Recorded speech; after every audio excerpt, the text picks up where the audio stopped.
Hey everyone, and welcome back to Speak More Fluently, ready to unlock like a secret weapon for smoother, more confident English. Lay it on me.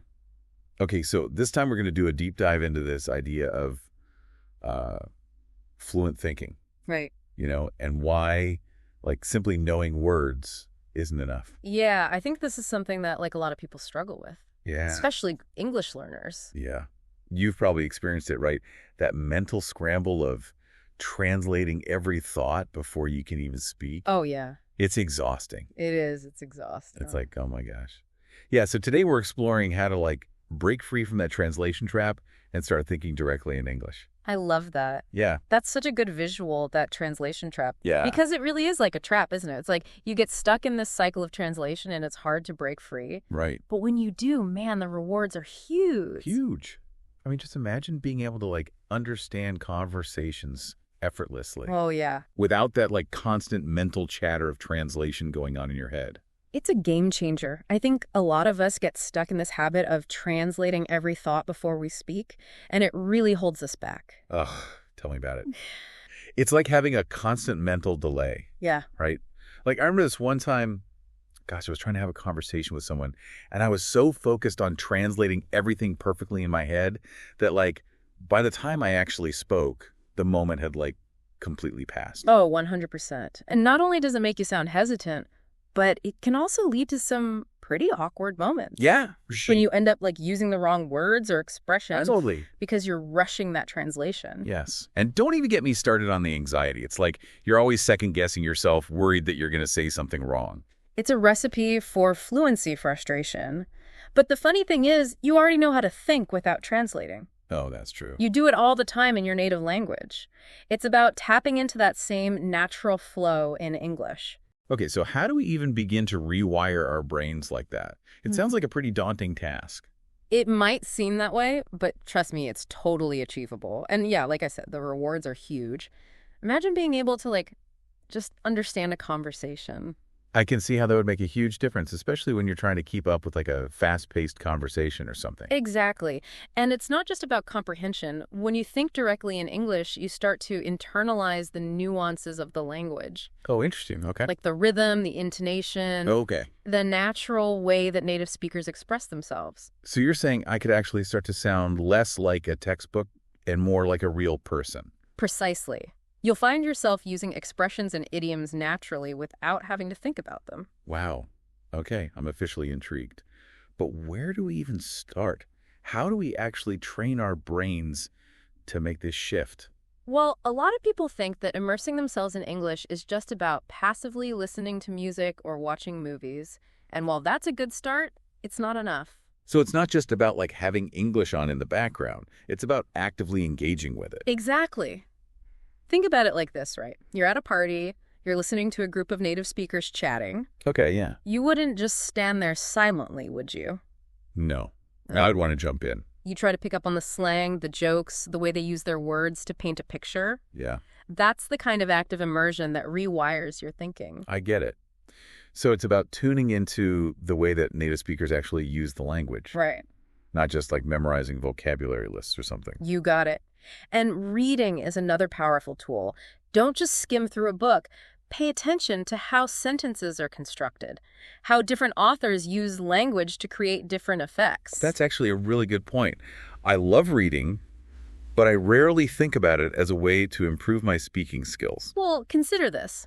Every time you encounter a new word or phrase in a book, you're not just expanding your vocabulary, you're also absorbing the grammar and structure that comes with it. So I'm building my mental library of English expressions without even realizing it. Exactly. And those expressions will start to pop up naturally when you speak because you've internalized them in context, not just as isolated words. That's a really cool way to think about it. But what about those times when you just can't seem to find the right word in English and you feel that urge to switch back to your native language? Ah, yes, the dreaded language switch. Yeah. It happens to the best of us, but here's a challenge for you.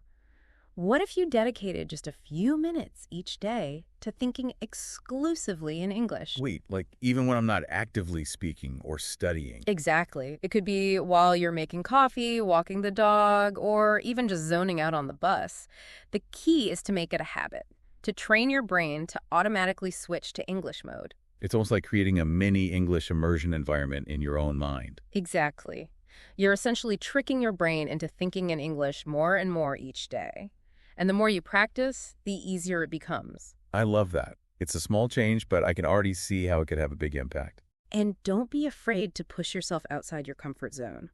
Try talking to yourself in English, even if it feels silly at first. Hold on, so you're telling me to have full-blown conversations with myself in English? Why not? It's a fantastic way to practice forming sentences, experimenting with different expressions, and getting comfortable with the sound of your own voice in English. Okay, this is starting to sound like a whole new level of language learning. It is, and it's one that will pay off big time in terms of your fluency and confidence. All right, I'm definitely on board with this whole thinking in English thing, but I think it's important to acknowledge that it's not going to happen overnight.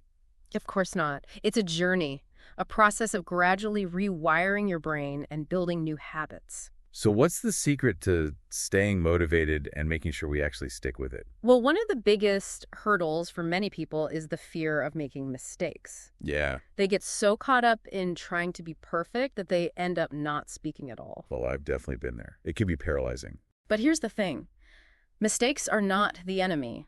They're actually your best friend when it comes to language learning. That's a pretty radical way to look at it. Think about it this way. Every time you make a mistake, it's an opportunity to learn something new. Okay. It's feedback that tells you where you need to focus your attention. So it's not about beating myself up over every little slip-up. It's about using those mistakes as stepping stones to get better. Exactly. It's about adopting a growth mindset, seeing mistakes as part of the process rather than as failures. I like that. It takes the pressure off and makes the whole language learning journey a lot less intimidating. It should, because the goal isn't to be perfect, it's to be able to communicate effectively and confidently in English. And that confidence comes from knowing that you can handle those inevitable mistakes and keep going. That's right. And remember, fluency isn't a destination, it's a journey. It's about constantly challenging yourself to improve and celebrating your progress along the way. I think that's a great point to remember. We all start somewhere, and it's the effort we put in that really makes the difference. Couldn't agree more. And, there are so many amazing tools and techniques out there that can help make this journey even more enjoyable and effective. Oh, I'm all ears.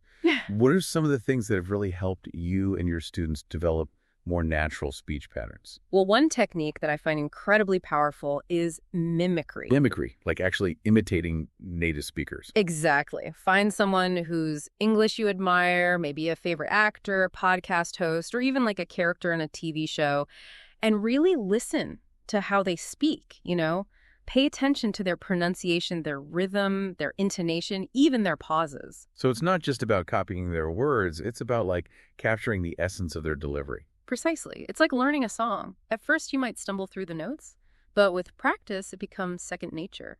Mimicry works the same way with language. The more you practice imitating those natural speech patterns, the more they become ingrained in your own way of speaking. That's really interesting. I could see how that would help train your ears and your mouth to like work together in a more natural, fluent way. Absolutely. And as you get better at mimicry, you'll start to develop a feel for the rhythm of English. You keep mentioning rhythm. What exactly do you mean by that? Think about it like music. English has a natural flow, a way that words and phrases are strung together with emphasis and pauses. It's not just about pronouncing each word correctly, it's about connecting them in a way that sounds natural and engaging. So it's about understanding where to pause, where to speed up, where to emphasize certain words. Exactly. And intonation plays a huge role in this too. It's the rise and fall of your voice, and it can completely change the meaning of a sentence. Oh, I know what you mean. Like if you say, "you're going," with a rising intonation, it sounds like a question. But if you say it with a falling intonation, it sounds more like a statement. Exactly. Mastering intonation is crucial for sounding natural and conveying your intended meaning. It's like learning the secret code of how English speakers actually communicate. It is, and one of the best ways to crack that code is to listen. Really listen. Pay attention to how native speakers use their voices to express themselves. Notice how their intonation changes depending on the context and the emotions they want to convey. It's almost like learning a new musical instrument. You have to train your ear to hear those subtle nuances and then practice replicating them. I love that analogy because it really is about training your ear and your voice to work in harmony. So we've got mimicry, rhythm, and intonation. What other tools can we add to our fluency toolbox? One that I find incredibly helpful and surprisingly fun is thinking in pictures. Okay, now that sounds intriguing. Tell me more. Instead of translating words directly from your native language, try to visualize what you're trying to say. Imagine the scene, the action, the emotions involved. So instead of thinking, I need to say, I'm going to the store, I should picture myself actually walking to the store. Exactly. By creating those mental images, you're bypassing the translation process and accessing the meaning directly. That's amazing. It's like we're building our own internal dictionary, but instead of definitions, it's filled with pictures and experiences. That's a fantastic way to put it. And the more you practice thinking in pictures, the more naturally the words will flow. You'll find yourself using more descriptive language, more vivid expressions, because you're drawing on those mental images. I can already see how that would make my English sound richer and more engaging. It will. And it's a technique you can use in any situation, whether you're having a casual conversation, giving a presentation, or even just writing an email. I'm definitely going to try that. But sometimes even when I'm thinking in pictures and trying to speak naturally, I still feel like I get stuck on certain words or phrases. It's like my brain hits a roadblock and I just can't seem to move forward. Ah, yes, the dreaded fluency freeze. We all experience it from time to time. And you know what? It's perfectly normal. But it can be so frustrating. I Especially when you have the words somewhere in your brain, but you just can't seem to access them in the moment. It's like having a word on the tip of your tongue, but it refuses to come out. And sometimes the harder you try, the more elusive it becomes. Exactly. So what's the best way to deal with those moments when you feel like you're hitting a wall? Well, the first thing is to remember that it's okay to pause. Don't be afraid to take a moment to gather your thoughts. So it's not about trying to force the words out. It's about giving yourself permission to slow down. Exactly. Sometimes just taking a breath and relaxing can help clear the mental blockage. And if you still can't find the exact word you're looking for, don't be afraid to paraphrase. Paraphrase. You mean like using different words to express the same idea? Exactly. It's a skill that native speakers use all the time, and it's a great way to keep the conversation flowing even when you're feeling stuck. That's a really good point. It's about focusing on getting your message across, even if you can't do it with the exact words you had in mind. Precisely. And remember, the more you practice thinking in English and using these different techniques, the less often you'll encounter those fluency freezes. So it's all about building those mental muscles and developing that natural flow. But one thing I've noticed is that even when I can speak fluently, I sometimes feel like I'm missing something. Like I can convey information, but I'm not quite capturing the full flavor of the language. I know exactly what you mean. And that, my friend, is where the cultural aspect of language comes in. So it's not just about the words themselves. It's about understanding the context in which they're used. Exactly. Think about idioms and slang. They're like little cultural puzzles that add color and personality to the language. Oh, I love idioms. Yeah. They're so expressive, even if they don't always make logical sense. Like kick the bucket. Who came up with that? Right. But when you understand the meaning behind those expressions, it shows that you're not just speaking English, you're understanding the culture that shapes it. It's like you're cracking the code of a secret society. I love that analogy because it really is about unlocking a deeper level of understanding. So how do we go about learning these cultural nuances? Do we need to move to an English-speaking country? Well, that's certainly one way to do it. But you can also achieve a lot through immersing yourself in English media, watch movies and TV shows, listen to music, read books, and pay attention to how native speakers use language in different contexts. So it's about being a cultural detective. Exactly. Yeah. And don't be afraid to ask questions if you hear an expression you don't understand.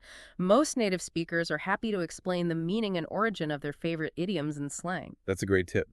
It's all about being curious and embracing the learning process. Exactly. And one of the most beautiful things about English is its diversity. There are so many different dialects and accents, each with its own unique flavor. So it's not about trying to sound like one, perfect English speaker. It's about celebrating the richness and variety of the language. Absolutely. Embrace the different ways English is spoken around the world. Listen to podcasts from different countries, watch movies with different accents, and explore the many facets of this incredible language. I love that perspective. It's about finding your own voice within the global tapestry of English. Exactly. And as you continue on this journey of fluent thinking and cultural exploration, you'll find that English becomes more than just a language. It becomes a gateway to connect with people, ideas, and experiences from all over the world. Wow, this has been incredibly insightful. I feel like I've been given a whole new set of tools to take my English fluency to the next level. I'm so glad to hear that. And remember, the most important thing is to enjoy the process.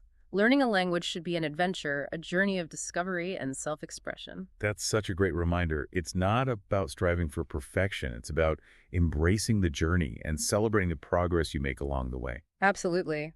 And one of the most rewarding things about this journey is realizing that you're not alone. There's a whole community of English learners out there who are going through the same experiences, facing the same challenges, and celebrating the same victories. It's so encouraging to know that we're all in this together. It is. And that's what makes this journey so special. You're not just learning a language, you're connecting with people from all over the world who share your passion for English. It's like we're all part of a global club. Exactly. And that club is full of amazing people who are eager to learn, share, and support each other.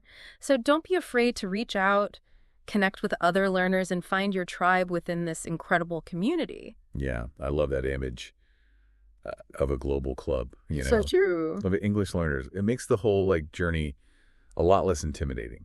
It does. And when you connect with other learners, you realize that everyone's on their own path. Yeah. Facing their own challenges, right? But there's that shared sense of purpose. Right. That desire to connect with the world through language that brings everyone together. It's like we're all puzzle pieces, each of us with our own unique shape. But when we come together, we create this beautiful whole. That is such a beautiful way to put it. And sometimes the most powerful learning happens when you step outside of the classroom, or in this case, outside of the textbook. Yeah. And you just engage with the language organically. You mean having conversations with people, watching movies, listening to music, just absorbing the language as it's used in real life? Exactly. Yeah. It's about letting go of that need to be perfect. Yeah. And just allowing yourself to play with the language, Yeah. Experiment, make mistakes, and learn from them. So it's not about memorizing rules or striving for some unattainable level of perfection. It's about embracing the messiness and the joy of the learning process. That's it. It's about finding that sweet spot where learning becomes less about studying and more about experiencing. I love that. It takes the pressure off. Yeah. And allows you to just enjoy the ride. Enjoy the ride. And the more you enjoy the process, the more likely you are to stick with it. Because fluency isn't a finish line you cross. Yeah. It's a journey that you continue on throughout your life. So it's about finding ways to make language learning a part of your everyday life, something that you look forward to rather than dread. Exactly. Integrate it into your hobbies, your interests, your daily routines.